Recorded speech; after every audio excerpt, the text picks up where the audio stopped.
Aujourd'hui, nous vous présentons la Brother Innovis A16, son enfilage.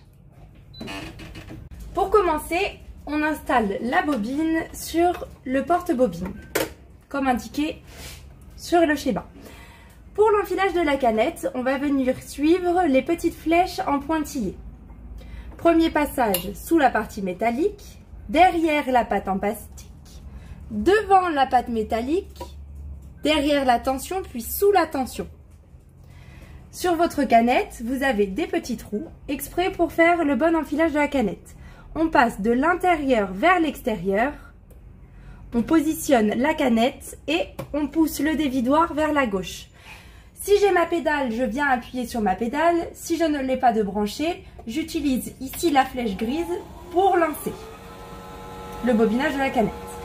J'arrête une fois que j'ai fait quelques tours, puis je viens couper le fil qui dépasse. Je rappuie sur le bouton et je laisse s'embobiner ma canette entièrement.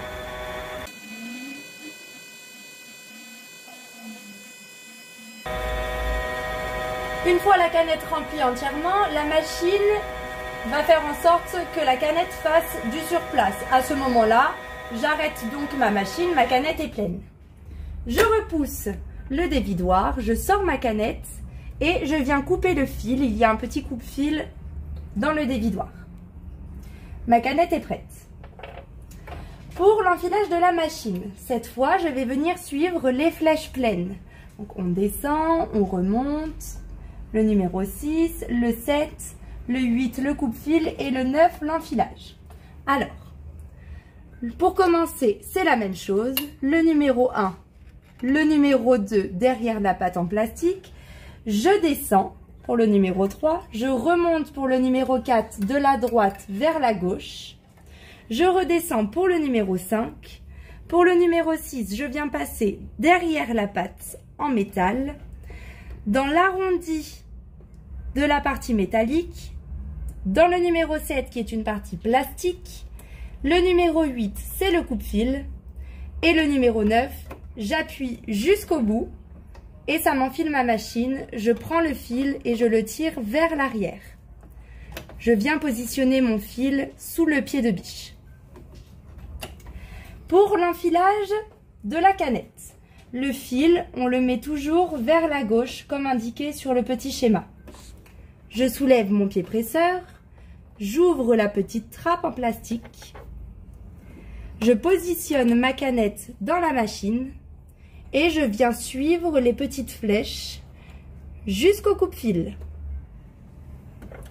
Pas besoin de remonter le fil, je referme ma petite partie en plastique et ma machine est enfilée, prête à piquer. Précision pour l'enfilage de l'aiguille, il est important que la partie plastique qui ressort soit toujours en haut. Si elle est sur le côté, l'enfilage ne se fera pas correctement. Donc on laisse toujours bien vers le haut. Je viens positionner mon tissu sous mon pied presseur. Et avec la molette, je viens choisir le point que je souhaite utiliser parmi les 16. Le premier et le second, ce sont les mêmes.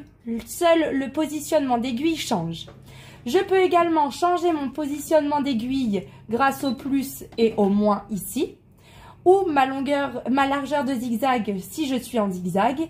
Et ici, ma longueur de point plus ou moins long.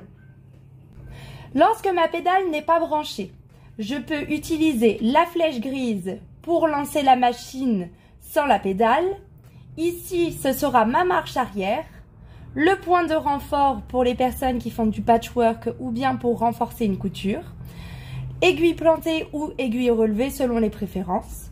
Et mon régulateur de vitesse si je ne veux pas me faire emporter par la machine, par la vitesse de la machine. Je lance donc la machine. Je peux accélérer un petit peu. Je fais mon point d'arrêt, à la main ou à la pédale. Je relance ma machine. Je peux faire mon point de renfort, la machine fait du surplace. Je lance.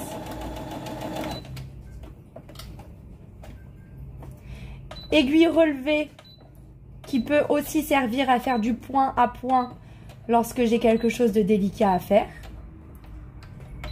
Et ici, mon régulateur de vitesse petite vitesse ou vitesse maximum.